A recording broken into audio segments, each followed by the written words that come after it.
Sejam bem-vindos e sejam bem-vindas ao podcast Brasil Educação, da Revista Educação.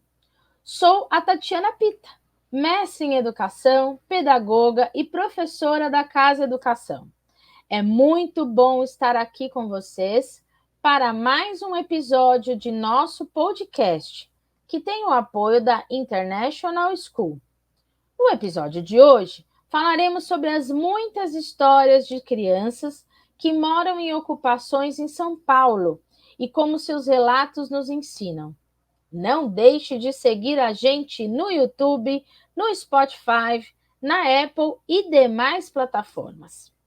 Para compartilhar os resultados de sua pesquisa nas ocupações de São Paulo, descritas no livro Desenhar e Ocupar, Crianças na Mauá, Ipiranga e Prestes Maia, vamos conversar com a professora Márcia Gobi, doutora em Educação, professora na Faculdade de Educação da USP, que dedica-se a investigar representações e criações da infância em luta por moradia, nas ocupações da cidade de São Paulo, atuando também na formação de professores e ensino de sociologia. Márcia, muito obrigada por estar aqui. Seja bem-vinda. Bom, obrigada, Tatiana, pelo convite e pela oportunidade de poder conversar com vocês sobre esse tema que tem tomado parte da minha vida, mas que, na verdade, acho que é um tema bastante, modéstia à parte, bastante importante, né? Sobre o qual a gente refletir nos campos da educação. Verdade. Vamos lá, vamos começar nosso bate-papo. Para iniciar, conta para a gente um pouquinho do seu trabalho nas ocupações. Bom, eu acho que é importante a gente, para mim sempre, contextualizar um pouquinho de onde surgem os trabalhos, né, e as pesquisas que nós fazemos, né? Acho que as pesquisas, elas, obviamente, como eu brinco, não caem de um lugar, né, enfim, mágico, né? Elas constituem processos de construção, de produção, né, ao longo das nossas vidas, né? As nossas temáticas vão sendo, de fato, tecidas ao longo do tempo. E eu costumo dizer, e acho que é importante, que afirmar que essa temática ela vem de desdobramentos de outros interesses, né, já de pesquisas realizadas com outras pesquisadoras, colegas, e com outras estudantes orientandas, né, mestrado, doutorado, iniciação científica, né, que pesquisavam junto comigo também crianças em movimentos sociais, mas especificamente crianças num movimento social, no movimento dos trabalhadores rurais sem terra, o MST, num determinado assentamento, numa área, né, de disputas e numa área de assentamento aqui relativamente próximo à cidade de São Paulo, no estado de São Paulo, numa região periurbana, como nós poderíamos chamar, né? Então, as pesquisas que vão se desenvolvendo hoje, e nem tão recentes, na verdade já tem algum tempo que a gente vem se dedicando a essa temática, né? Elas, acho que é importante dizer isto, né? Elas resultam, então, de um interesse e de desdobramentos, portanto, desse interesse, né, em conhecer crianças em movimentos sociais. Inicialmente, repito, em movimentos sociais de luta por terra e, mais recentemente, em movimentos sociais de luta por teto. O que, na verdade, implica dizer, né, a formação, né, a constituição de um pensamento e de buscas pelo entendimento de crianças em meio às disputas territoriais, ao processo de financiarização das grandes cidades, ao processo de mercantilização da terra, né? Então, acho que a pergunta central, que acho que é importante a gente fazer, né, e é aquela sobre a qual nós vamos nos debruçando, e cujas respostas são bastante desafiadoras, é o enfrentamento a cada uma das pesquisas que vão sendo feitas, né, é justamente como é a produção do cotidiano, né, como se dá a produção da vida das crianças em luta por terra e por teto. em especial, e até na conversa que estamos estabelecendo aqui, né, nas disputas e como se dá essa produção de cotidiano, essa produção de vida, repito, na luta por teto, em grandes centros urbanos, e aqui no nosso pequeno, grande recorte, né, que é a cidade de São Paulo, em alguns dos seus bairros, mas basicamente situado na região central, chamada região central da cidade de São Paulo, né, convencionalmente é chamada de região central da cidade de São Paulo. Eu acho que você traz uma palavra importante, a meu ver, principalmente, que é essa palavra território, e essa construção de conceito de territórios e trocas para as crianças, né? Principalmente na primeira infância. Como é que você vê as infâncias presentes nessas ocupações? O que você descobre e pode partilhar conosco sobre essas infâncias? Uau! É uma pergunta bastante desafiadora. Acho que uma primeira questão, vamos lá, que é importante da gente estabelecer aqui, né, e pensando em quem está ouvindo a gente, pensando que são sempre diálogos, né, que podem ser estabelecidos futuramente, né, provocar outros diálogos futuramente, é trazer aqui a questão primeira, que é a questão de infância. Então, quando você diz, né, de uma infância, ou quando eu dizia atrás, né, de uma infância em luta por moradia, em luta por teto, e fundamentalmente luta por habitação, né, dentro da cidade de São Paulo, né, em algumas regiões da cidade de São Paulo, né, nós estamos lidando, né, com uma concepção de infância. Né?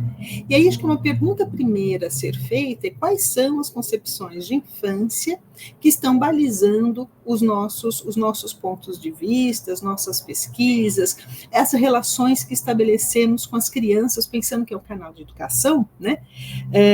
Que é um podcast que visa discutir educação, né?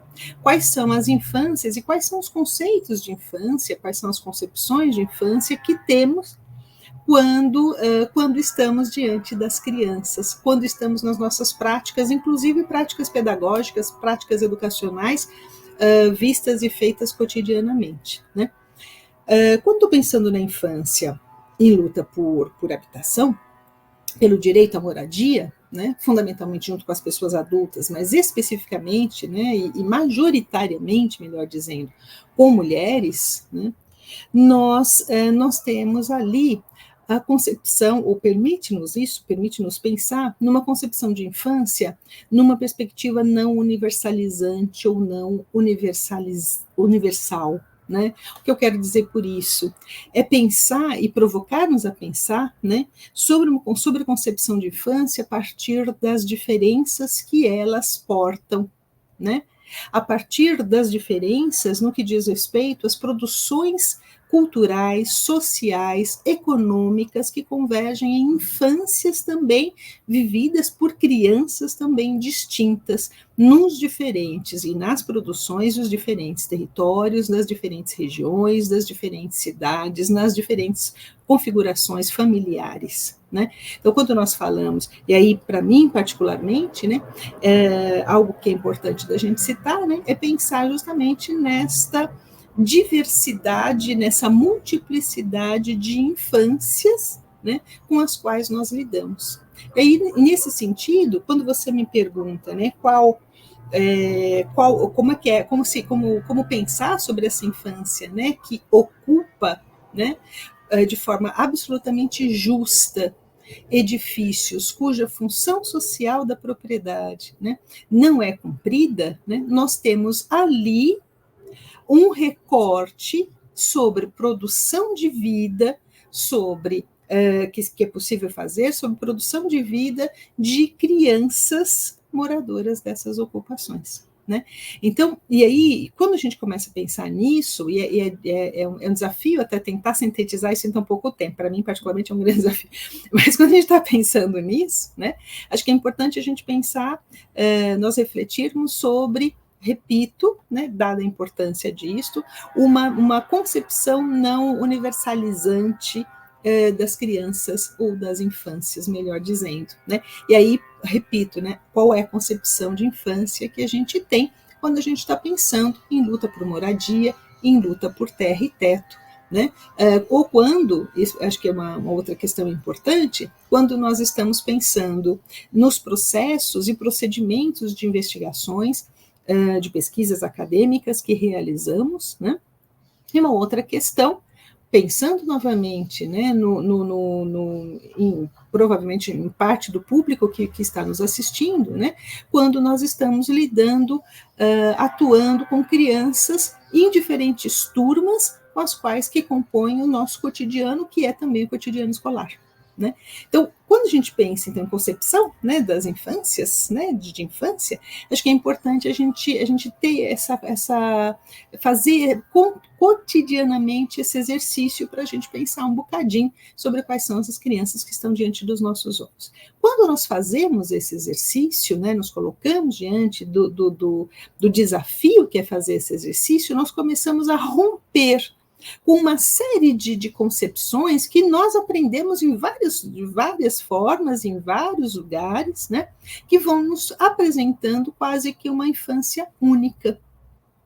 Né? Então, isso acho que é importante para a gente, porque isso, e aí é que é um grande enfrentamento, que é um grande desafio cotidiano a ser enfrentado, de fato, né?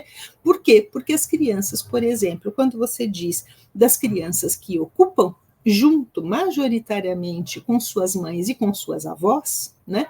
Essas crianças são aquelas que estão diante dos nossos olhos cotidianamente, compondo as nossas turmas em ambientes escolares, né? Compondo as nossas turmas, brincando entre elas, né?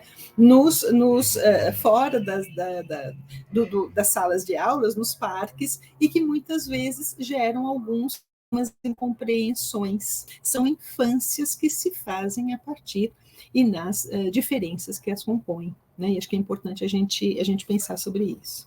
Legal.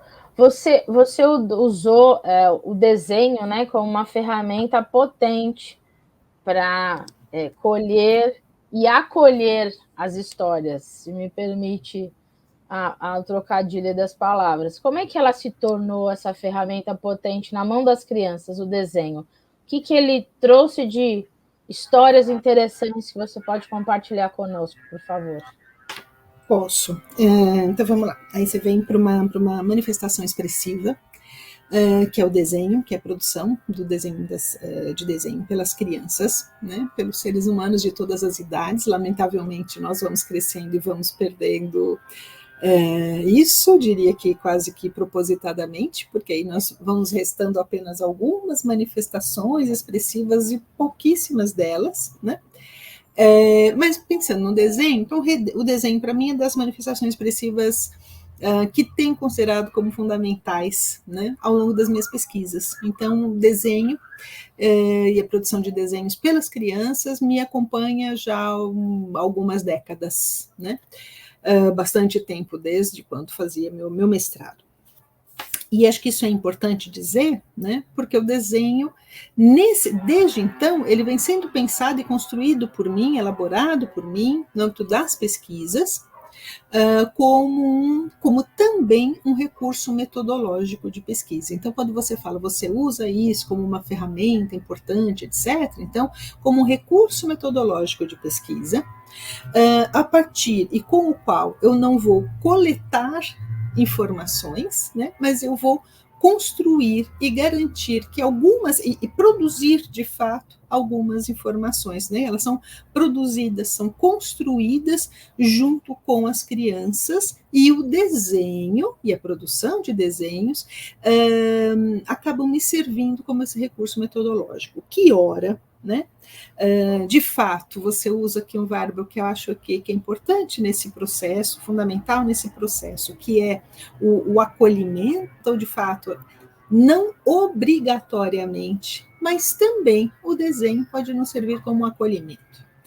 Em algumas passagens do livro que você citou, e em outros textos escritos, tem uma questão que eu acho que é importante da gente ressaltar, e tem um momento particularmente que eu acho que é importante, espero fazer sentido para quem está ouvindo aqui, para mim faz muito sentido, mas, enfim, para produzir reflexões e espero que de fato significativas para todas as pessoas. Mas o desenho, a gente fala nele, né, pensando nos desenhos e pensando num acolhimento, Seguramente alguém que vai estar ouvindo a gente vai se lembrar de ter recebido um desenho em algum momento da vida.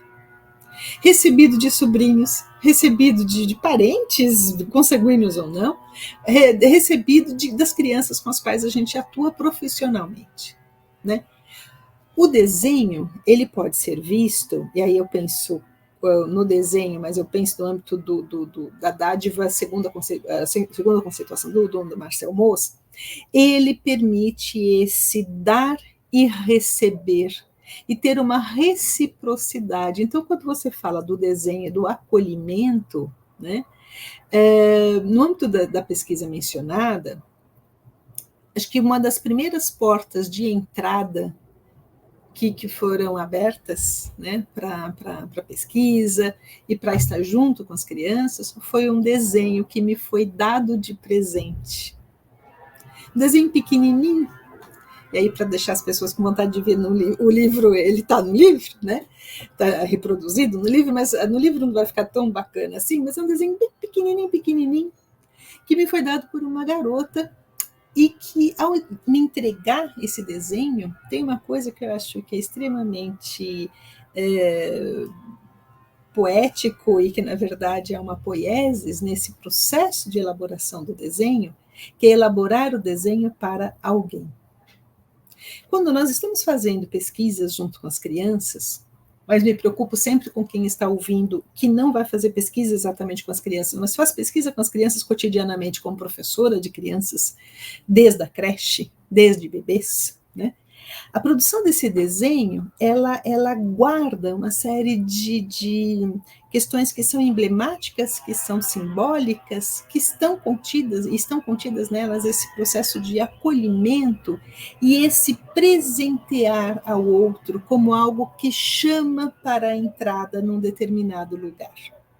Imaginem vocês que quando nós elaboramos, e nesse sentido, por isso que para mim guarda poiesis, né? É um processo de elaboração de algo, nesse caso um desenho, que foi feito para uma outra pessoa. Havia nesse momento, e acho que há nesse momento, e pensando na pesquisa, e eu só estou pensando nisso por conta da palavra, do verbo acolher que você trouxe aqui para mim, Tati, mas havia ali a porta está aberta, pode entrar. Então, o desenho é esse recurso que, na verdade, ele serviu como uma posição de vínculo entre as pessoas, ou nesse caso, entre a pesquisadora, transformando-se em um lugar em que essa pesquisadora atuaria. Então, o desenho, isso é uma primeira coisa, podemos ficar aqui muito tempo falando sobre desenho, aí é uma coisa importantíssima para mim, né? Então eu vou falar um montão. Mas o desenho, nesse sentido, logo lá no início, ele é essa abertura simbólica, esse regalar, esse dar um presente para alguém e chamar e dizer, você aqui está acolhida. Então, isso é uma forma de a gente pensar o desenho. Eu não penso e não reflito sobre, melhor dizendo, não reflito sobre o desenho do ponto de vista da psicologia do desenvolvimento, por exemplo, que nos serviria muito para pensar alguma coisa, alguém que, né, quisesse fazer uso disso. O desenho, para mim, ele é uma fonte documental, né, também. Né? Então, é um recurso, então, ele é esse acolhimento, esse estabelecimento de vínculo. Ele é esse recurso metodológico de pesquisa, né? Ele é essa fonte, os desenhos são essas manifestações expressivas das crianças que podem nos servir como fontes históricas, como fontes documentais, que passam a registrar e trazer, né, uma série de informações não objetivas, não como recortes os mais reais da realidade, né? Isso é passível de um monte de discussões, né?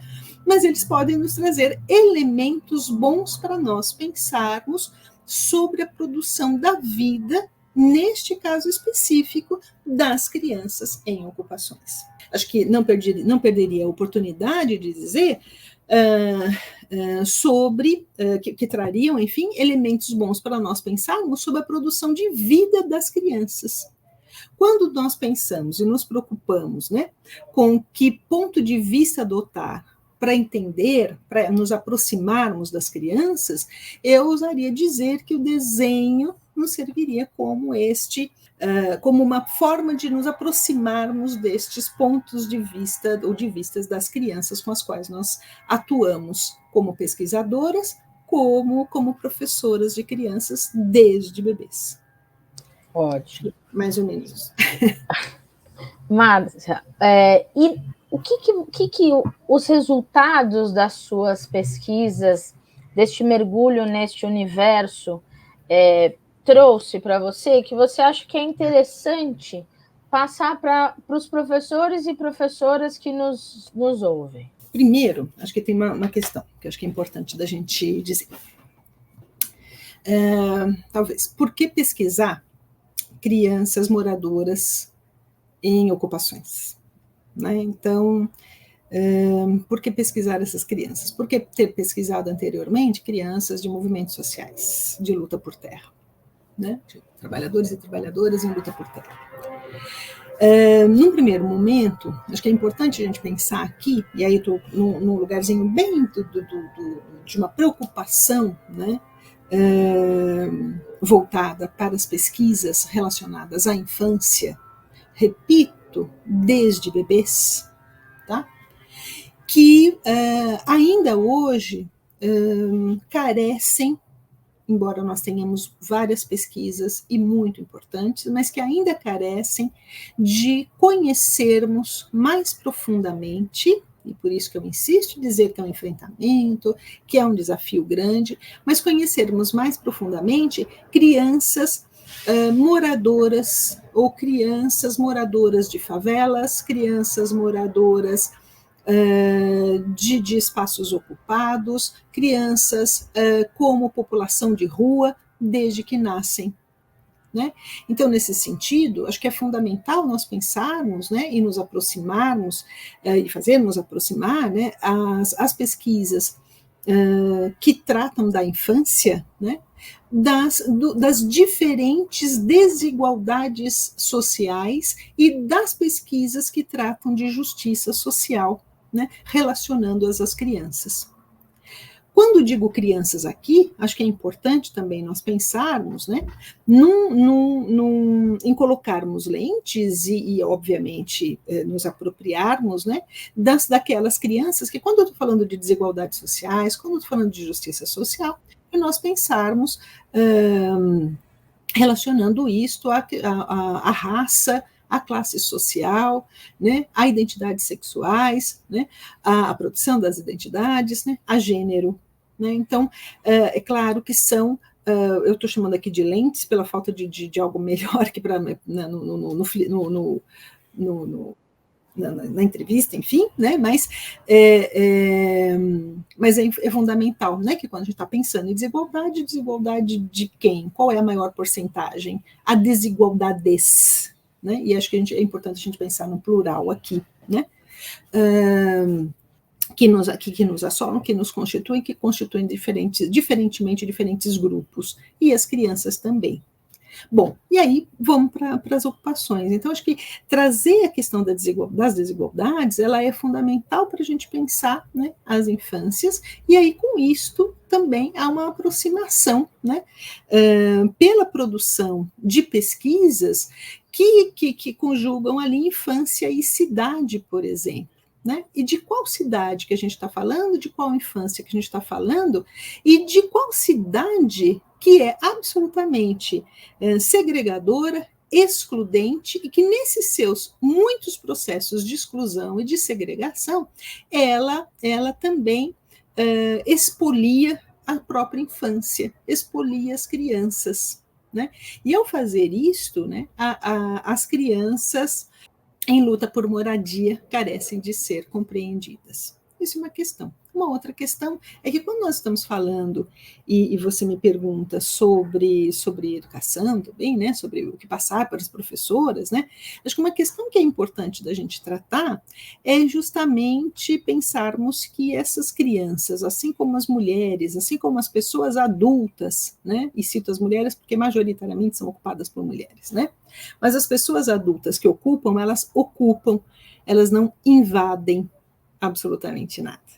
né, há um processo de ocupação de espaços que não foram ocupados, né, porque não e porque são não cumpridores, né, do que a Constituição, aliás, Federal de 1988 determina, né, como direito à moradia, o direito à habitação, né? Essa é uma questão. E o que não, que são espaços que não são cumpridores da função social da propriedade.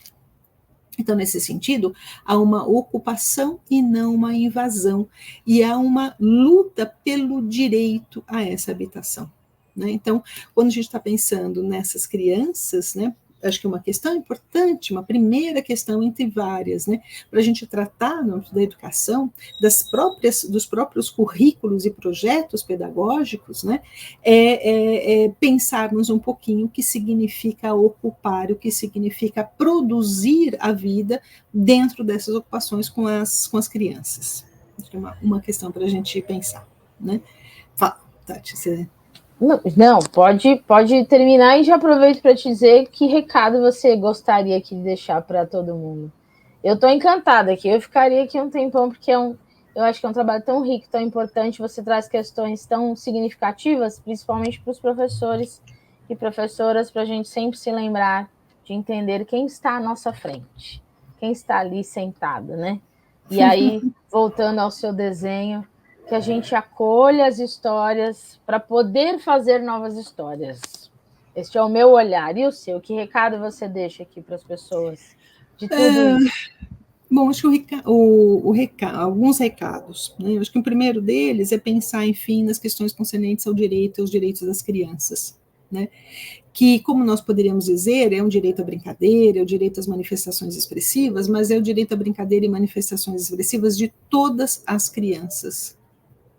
E que isto ocorre diferentemente, que cabe-nos dentro da educação, né, e das escolas, pensarmos em práticas e pensarmos em processos de formação que de fato deem conta da construção dessa compreensão mais ampla e mais aprofundada, sobretudo daquelas crianças que encontram-se fora da escola. Quando elas saem da escola, para onde vão? Né? Quem são essas crianças efetivamente? Nós as conhecemos? Né? Repito o verbo que você trouxe aqui. Né? Há um processo, de fato, não de acolhimento ou de tolerância, mas de fato de compreensão de quem são essas pessoas com as quais nós atuamos cotidianamente. Quando nós pensamos em práticas curriculares, em projetos pedagógicos, em que medida que essas crianças todas estão compreendidas nos nossos projetos pedagógicos, em que medida que nós rechaçamos ou não essas crianças que chegam até nós. O que nós, de fato, quais são as nossas expectativas e como é que nós, de fato, estamos nos relacionando? Quando nós pensamos em produção de currículo, quando nós pensamos em produção de práticas pedagógicas, né, o que nós temos no nosso horizonte? Quais as expectativas, né, o que nós temos nos nossos horizontes? E aí eu retomo a primeira questão, né, que foi feita. Qual concepção de infância que nós temos? E o quanto que nós temos, seria importante que nós problematizássemos constantemente essas concepções. Porque a partir da concepção que tenho, acolho ou rechaço, atuo de forma mais próxima, inclusive fisicamente, ou mais distanciada das crianças que chegam até nós. Quando falamos em direito à cidade, é importante pensarmos que essa cidade é produzida por todas as crianças, nas ruas, nas praças, nas escolas, em suas famílias, nas favelas de diferentes comunidades, nas ruas como população de rua, e não só como aquelas que brincam nas ruas, ou como aquelas que não podem mais brincar nas ruas. Eu acho que nós ainda carregamos, pensando em grupo de pesquisa, pensando em mim, muitas indagações acerca das crianças e da produção da própria vida dessas crianças dentro dos espaços ocupados, dentro das ocupações que tornam-se lugares vividos, construídos, produzidos pelas crianças cotidianamente. Acho que não há um recado, mas há uma provocação para a continuidade das nossas conversas, né? E eu gostaria muito de poder continuar essas conversas, né, sobre crianças que são moradoras de espaços em que nós, muitas vezes, sobre os quais nós não nos debruçamos. É como se houvesse um portão mágico em que, à medida que as crianças entram nos espaços escolares, desde a creche, elas se tornassem crianças e, portanto, é como se elas tivessem perdido, em alguma medida, né, aquilo que lhes é próprio e que lhes foi também, que é produzido a partir dos lugares em que elas vivem. Famílias e as diferentes composições familiares, suas casas, as ruas por onde passam, as ruas por onde moram, vivem como população de rua, né? Não por opção, evidentemente, mas como população de rua, né? Como se nós esquecêssemos, ou como se tornassem ali crianças meramente, né? Então, não é é uma provocação mesmo para a gente pensar quais são essas crianças com as quais nós atuamos, com as quais nós pesquisamos, né? E que produzem esses cotidianos ali, os mais diferentes, e que muitas vezes nós não nos damos conta de conhecer. Acho que, então, de fato, não é um recado, mas é um convite para a continuidade das conversas que nós poderíamos fazer, né? Em que medida nós lidamos diferentemente ou não, rechaçando ou acolhendo as próprias crianças, mas suas famílias, quando nós atendemos, né? Nos dirigimos às famílias dessas crianças. Dessas crianças que ocupam não apenas edifícios que não cumprem a função social da propriedade, né? Que são vazios porque ficam esperando o aumento do metro quadrado nas grandes cidades, porque é por isso que eles estão vazios, é por isso que nós temos tantos estacionamentos, não é por uma coisa, né? Enfim, não por nenhuma, é porque a gente os grandes proprietários estão esperando a valorização do metro quadrado, né? Então fazem estacionamentos, né? Quando nós temos ou teríamos lugares suficientemente bons e em número suficiente para as crianças, para as pessoas, para as suas famílias, para as pessoas morarem, né? Então, em que medida nós lidamos, que medida nós nos dirigimos a essas famílias, né? Preocupando-nos em conhecê-las efetivamente, ou se muitas vezes nós não rechaçamos por supor que suas vidas são vidas outras, que são vidas cuja precariedade nos levam a desconsiderá-las ou a desqualificá-las. Entendo a escola como um espaço, estou pensando em creche pré, também incluindo, né, mas como um espaço de produção de vida. E se esse espaço de produção de vida, essa produção de vida se faz dentro e fora dela de modo concomitante.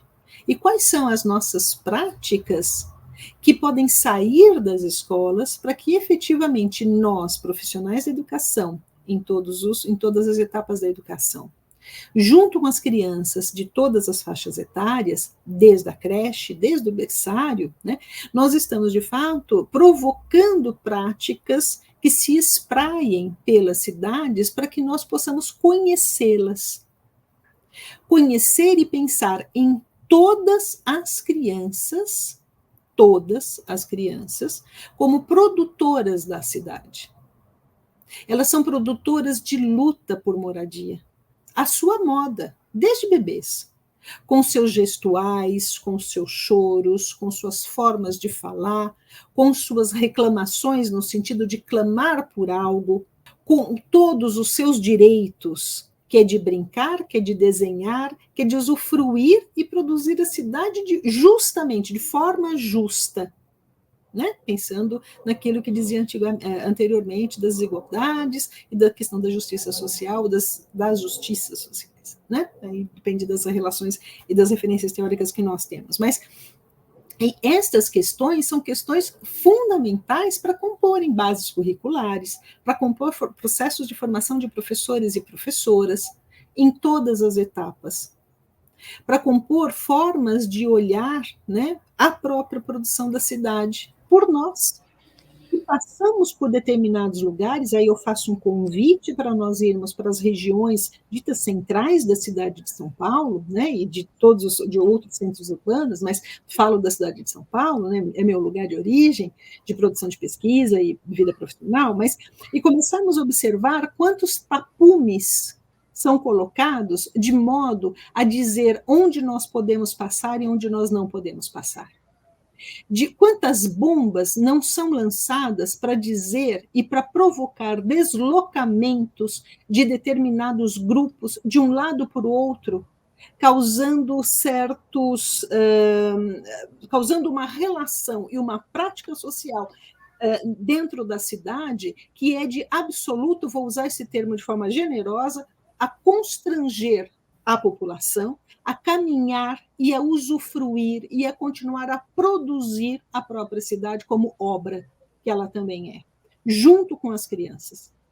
Tá? Então, acho que essas são questões fundamentais para a gente discutir dentro dos nossos processos de formação.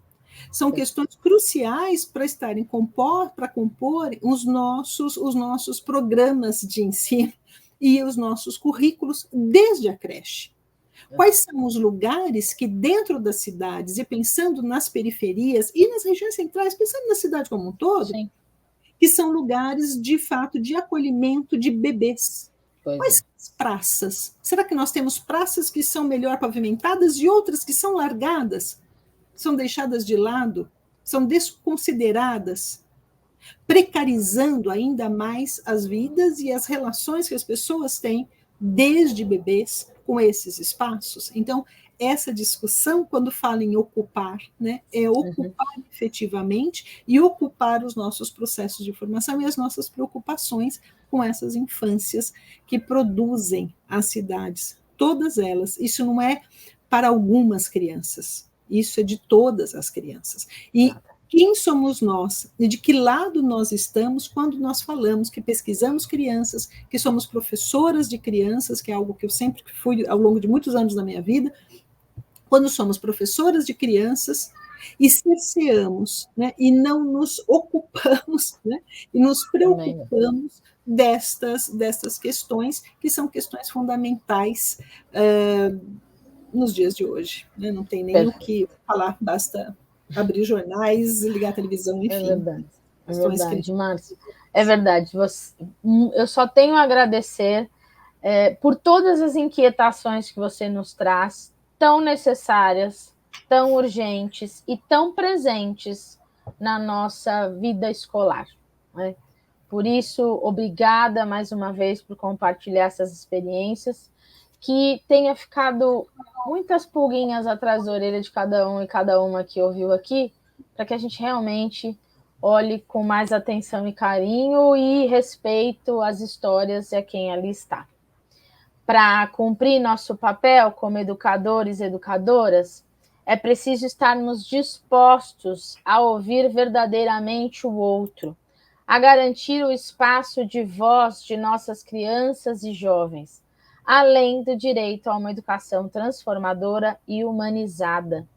Quando possibilitamos que as crianças e os jovens se expressem, estamos criando verdadeiros espaços de aprendizagens, onde todos crescem, inclusive nós. Se você gostou desse episódio, não esqueça de mandar seu comentário ou sugestão para o e-mail podcasts@rfmeditores.com.br. Nos siga em nossas redes sociais, Revista Educação, e saiba mais sobre o que acontece no setor pelo site www.revistaeducação.com.br. Márcia, muito obrigada. Obrigada, pessoal. Até a próxima.